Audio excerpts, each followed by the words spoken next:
Welcome to the deep dive.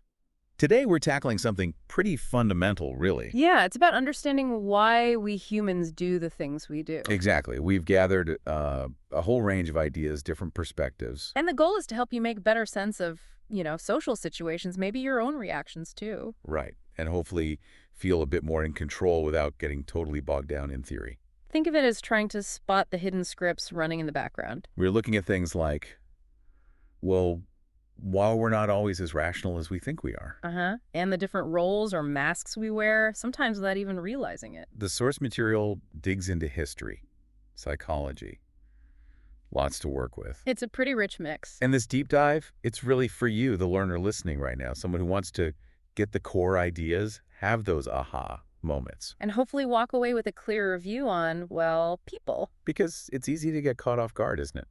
By others or even ourselves sometimes. Definitely. Our own reactions can surprise us. So, yeah, where do we start untangling all this? Okay, well, how about this idea? The illusion of rationality. Oh, that's a big one. We all like to think we're logical, right? Clear goals, solid plans. But the sources suggest maybe not so much.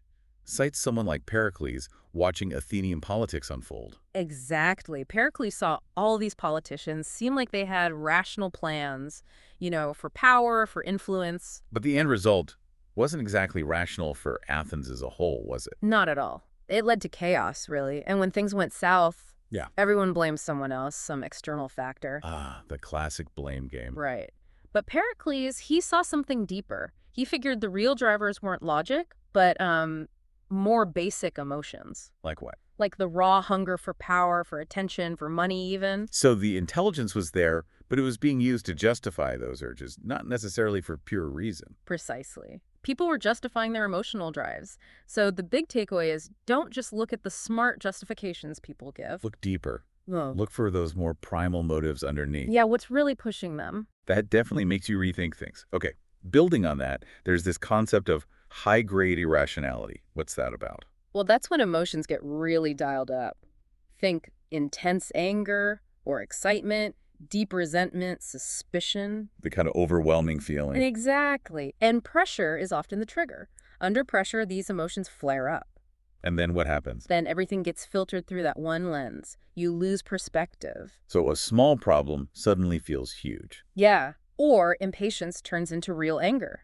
Suspicion becomes total distrust, and you act impulsively. Things you might regret later. Definitely. Yeah. Understanding this pattern, though, that can help. You might recognize, okay, I'm feeling really reactive right now. And maybe pause before doing something rash. That's the idea. Hit the brakes. It's like your brain shifts into this narrow fight-or-flight mode. Ooh. Recognizing it is key. Okay, another thing. Conviction. Why is just believing something strongly so persuasive? It's fascinating, isn't it? We tend to really buy into ideas we argue for passionately. Even if we started out with doubts. Yeah, sometimes especially then. The energy you put into defending it somehow makes it feel truer in your own mind. Self-reinforcing. You see that with leaders, right? They speak with such certainty. And that conviction alone can make them seem more credible, even if the idea itself hasn't really been tested or thought through. So the heat of the conviction can overshadow the logic. Exactly. It bypasses our critical thinking sometimes. And that makes us vulnerable. Vulnerable to what? Persuasive people? Yeah, people who are masters at projecting that certainty. Think, charismatic speakers, maybe salespeople. Even if the substance isn't quite there. Right. We mistake the strong delivery for sound reasoning. That's a really important distinction to keep in mind.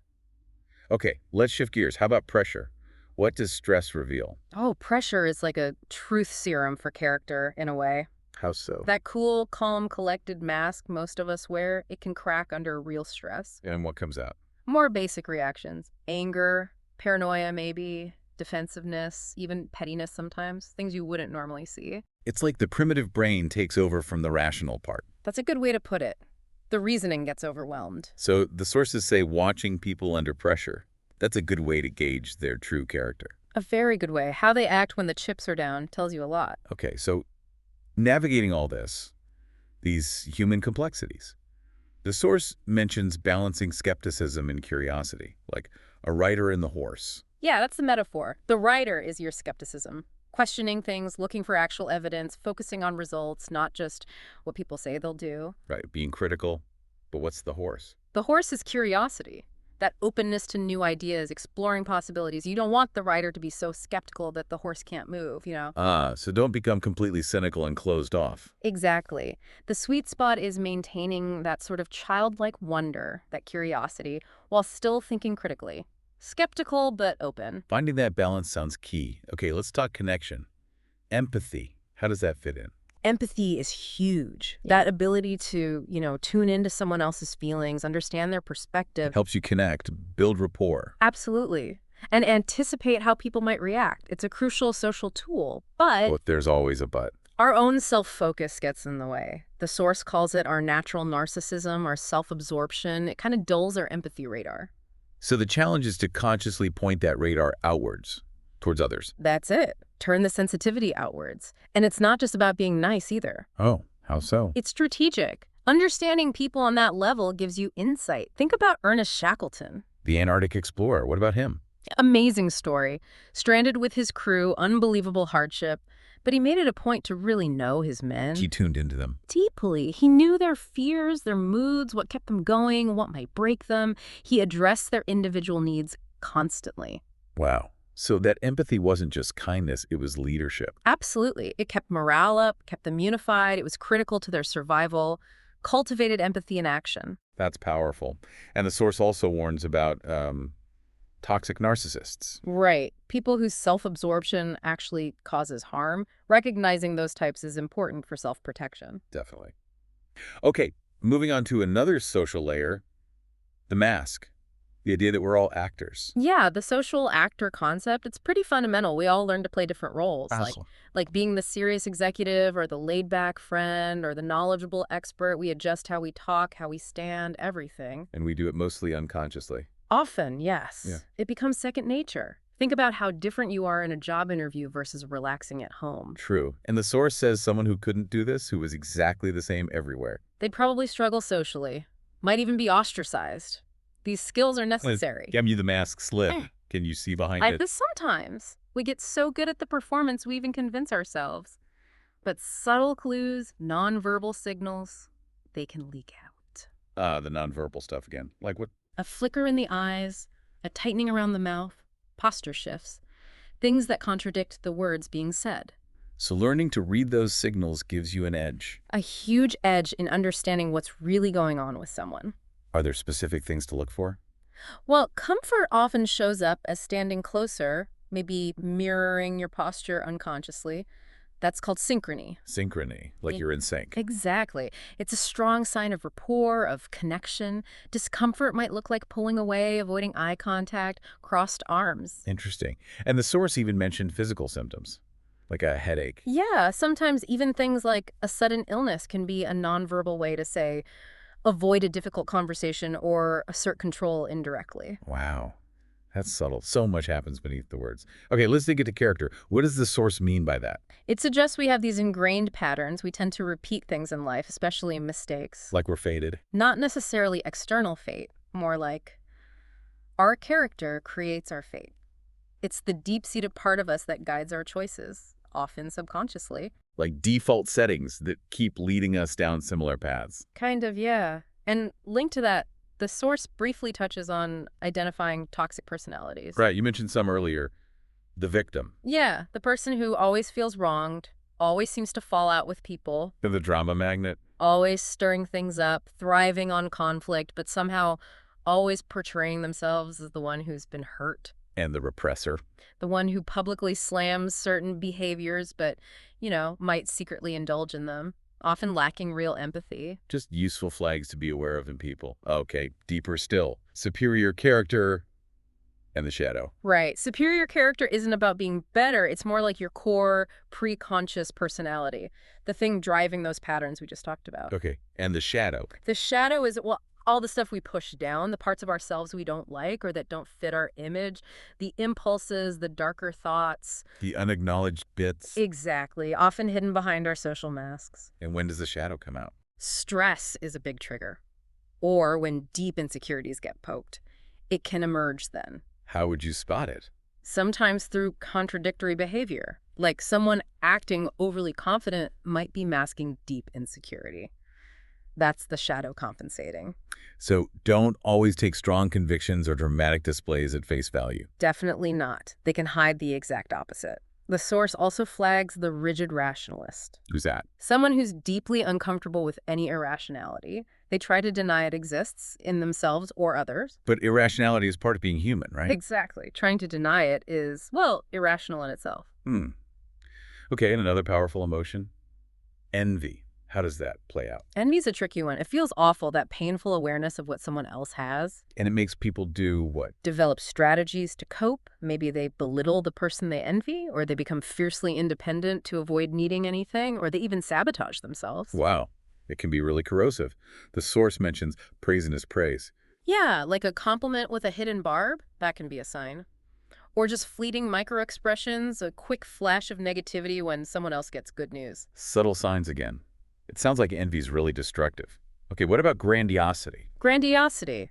That inflated sense of self-importance, the source links it to a weakening of traditional sources of meaning. Like religion or strong community ties. Right. When those fade, people might look inward to feel significant, sometimes puffing themselves up excessively. And they create illusions. Often, yes, like I'm destined for greatness, or I'm just like you, the common person, even when they clearly aren't. Trying to seem relatable while being exceptional. Exactly. And they often try to make their followers feel grandiose too, like they're part of this special club. What's the antidote? How do you counter it in yourself? Focus on real, achievable things. Get into that state of flow where you're deeply absorbed in meaningful work or activity.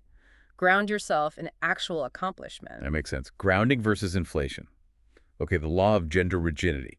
What's the core idea? It proposes that we all have a mix of what are traditionally seen as masculine and feminine qualities. Biological influences, sure, but also shaped by our early life, especially parents. But we feel pressure to stick to one side. Yeah, society pushes us towards rigid gender roles, so we suppress the parts that don't fit the mold we think we should occupy. And that causes problems. It can lead to rigidity, inflexible thinking, strained relationships too. We're cutting off parts of ourselves. So embracing those lost traits could be beneficial. The source suggests it can unlock creativity, lead to more authenticity, mentions Queen Christina of Sweden as someone who defied those rigid roles. Interesting. It connects back to childhood, too. Yeah, how our sense of self is more fluid when we're very young, but then tightens up around gender norms as we get older. A reminder that we're often more complex than the boxes we put ourselves in.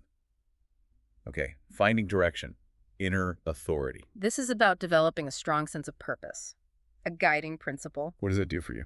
It acts like an internal compass, helps you navigate challenges, makes negative emotions less impactful because you're focused on a larger goal. It's about knowing your why. Pretty much.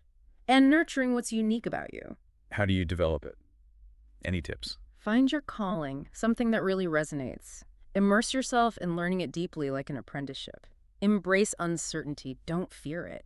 And avoid false purposes. Right. Like chasing money just for money's sake, or constantly seeking novelty and excitement without depth. And be wary of hyperintention. What's that? Wanting something too badly. Sometimes that desperation actually pushes it further away. Need a balance of effort and letting go. That's subtle but important. Okay, shifting back to social dynamics hierarchies, the source mentions courtiers. Yeah, briefly touches on court dynamics as a sort of microcosm of social maneuvering. Like using flattery. Exactly. Flattery aimed specifically at a leader's insecurities. Also mentions mirrorers. People who reflect back moods and ideas. Yeah, builds instant rapport. And the old tactic of creating a group enemy to unify people. Us versus them. Still works, unfortunately. It does. Also, the ideal enforcer, someone who embodies the group's values, and the jester, whose rule-breaking is tolerated, but usually only for them. Glimpses into power plays. Related to that is projecting authority. The idea is real authority isn't just title. It comes from inner belief consistency. Something you cultivate. Yes, through your actions, how you treat people, being reliable, not overpromising, building trust. Makes sense. Authority has to be earned. Now, aggression. A fundamental drive. Very fundamental. The source sees it as a core human energy. Can be positive or negative. But we tend to deny it in ourselves. Oh, absolutely. We like to think we're not aggressive, but then you see workplace power struggles, passive aggression, online outrage. It comes out in disguised forms. Often. The source even talks about an internal saboteur, how suppressing that aggressive energy can actually dampen our boldness and creativity. So it's not about getting rid of aggression. No, it's about taming it, channeling it, making it productive, assertive, not destructive. Harnessing the energy. Okay, what about broader societal shifts? The sense of urgency. This is about recognizing the big currents of change. Like Danton seeing the French Revolution wasn't just a blip. Seeing the historical moment you're in. Yes, and understanding generational dynamics, too. How one generation reacts against the previous one. That back and forth. Right. The source suggests being like an archaeologist of your own time, digging into the trends to see where things are likely heading. So you can adapt instead of being swept away. Exactly. Foresight. Now, the final big theme. Our awareness, or lack thereof, of death. That sounds heavy. How does it affect behavior? The argument is that because we unconsciously push away the reality of death, we often live with a kind of loose relationship with time. Procrastination. Scattered focus. Yeah, like we have forever. But truly recognizing life is finite. That can create urgency, focus, purpose. A sharper sense of what matters. Precisely. And finding a sense of inner immortality, connecting to something bigger, something that outlasts you, whether it's ideas, work, family, that gives perspective too. Like the Flannery O'Connor example. Exactly. Facing serious illness, knowing her time was likely limited, she poured herself into her writing with incredible intensity. Her mortality fueled her purpose. It seems so. It's a powerful illustration. The source also mentioned our thought patterns, getting stuck in loops. Right. We often circle around the same anxieties, the same resentments, day after day. It limits our awareness. How do you break out? Stepping outside your comfort zone can help. New experiences can trigger different ways of thinking and feeling. Sharpen the senses. And just being present. Being It's intention. Cultivating presence, yes. Yeah. Noticing what's actually happening right now instead of being lost in those mental loops. And finally, our modern denial of death. Yeah, the obsession with youth, avoiding aging, maybe even technology offering illusions of overcoming death. But denying it doesn't help. The source suggests it can actually backfire, leading to that lack of urgency, that lack of focus on living meaningfully now. So facing mortality might actually help us live better. That's the paradox, yeah. Wow. Okay, so we've really covered a lot in this deep dive. We have, from rationality, illusions, emotions, masks, character. Envy, grandiosity, gender roles, purpose, social games. Aggression, societal shifts, and ultimately how we deal with mortality. It's quite the map of human nature. It really is. Shows how complex and sometimes contradictory we are. Definitely makes you think. Which leads us nicely to a final thought for you, the listener. Given all this talk about the different roles and masks we use to get by socially, how often do you really check in with yourself? Beneath all those layers. Yeah. Who are you really under the roles and the expectations? And what might you find if you spend a bit more time looking? That could be a really interesting starting point for some self-exploration. Definitely something to ponder. Thanks for diving deep with us today.